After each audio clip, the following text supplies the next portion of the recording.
आदरवाडी gel ते गांधारी पूल या महत्त्वाच्या मार्गावर रस्त्यालगत असलेल्या झाडांच्या वाढलेल्या फांद्यांमुळे वाहन चालक आणि नागरिकांच्या सुरक्षतेचा गंभीर प्रश्न निर्माण झालाय। रस्त्यावर येणाऱ्या फांद्यांमुळे वाहनांना अडथळा निर्माण होत असून एखादी फांदी अचानक कोसळल्यास गंभीर दुर्घटना घडण्याची भीती व्यक्त केली जाते। गेल्या काही दिवसांपासून कल्याण परिसरात पाऊस आणि जोरदार वारे सुरू आहेत।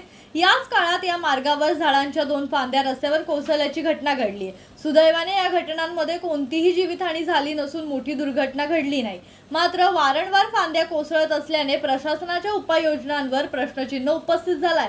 धक्कादायक बाब म्हणजे या झाडांच्या काही फांद्या रस्त्यालगत असलेल्या विद्युत वाहिनीच्या अगदी जवळ पोहोचल्या आहेत। जोरदार वाऱ्यांमुळे फांद्या विद्युत तारांच्या संपर्कात आल्यास शॉर्ट सर्किट किंवा विद्युत प्रवाहाचा धोका निर्माण होऊ शकतो। त्यामुळे हा प्रश्न केवळ वाहतुकीपुरता मर्यादित नसून नागरिकांच्या जीवित सुरक्षतेशीही संबंधित आहे।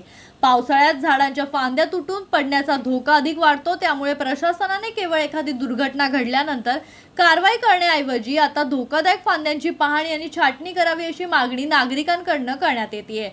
मोठी दुर्घटना घडण्याची प्रशासन वाट पाहतोय का असा संतप्त सवाल स्थानिक नागरिक उपस्थित करतात।